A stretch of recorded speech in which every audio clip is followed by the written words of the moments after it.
Hey guys, just give you some tips on how I like to manage my hives. A lot of people talking about seeing queen cups or cells in your brood box and what to do with them. You think that you can knock them down and that's going to prevent them from swarming. There's a lot of different theories, and I'm not saying I'm right and they're wrong, but what I found that works for me, uh, I'll just share with you, and hopefully it helps you out. So this hive here that I'm going through, I've already went through, you see the 4th frame's missing, so I'm actually on the 5th frame. And I always pull a frame out. Most of y'all know this. This just now getting into beekeeping. You pull a frame out, that way you get working space when you get in here. And this hive, I had a queen excluder on, and I've got 3 honey supers. There's 2 of them over there that I'm pulling off that are full of honey. And then I've got one right here that's not all the way capped, it's sitting on top of the lid. So what I like to do is, when I go in here, I'm going through this hive, and I've got a sure enough laying queen. All that's going to equal bees. That brown is capped brood, y'all know that already. And on this side there's eggs, piles of eggs loaded up in there, and young larvae developing of different stages. And we've got nectar in that corner that's shining that they're going to turn into honey. So here's my tip. What I look for is, all right, I'm going through here and I go, man, she's loading it up, she's laying everywhere. Oh my goodness, there is a big old queen cell started there. So here's the thing, that's a queen cup, okay? That's not a queen cell. If there's an egg or a larva in there, that's a queen cell then.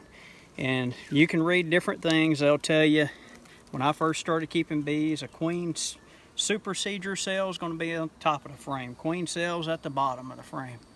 Now I don't know if that's either or yeah, queen supersedure cells at the top and swarm cells at the bottom of the frame. So I don't know. I don't think there's a difference really. What these bees are doing, they're healthy and strong bees, and so they're going to put queen cups everywhere. They do that. And the queen's smart. She's not going to lay in there unless she's ran out of room to lay.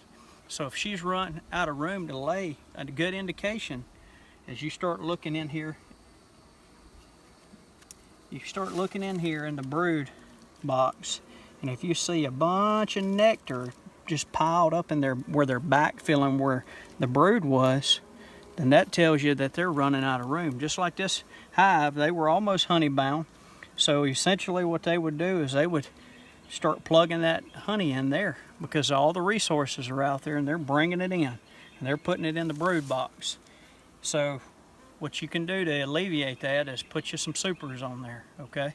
And if they haven't capped it off, then that's going to help you out. So what I do with this is I just pinch and tear this off. Now if there's a larva, then you could probably go in there and do splits. That's one way you can take the pressure off, or you could leave that in there and cut back on a lot of those cells and take the queen from that hive.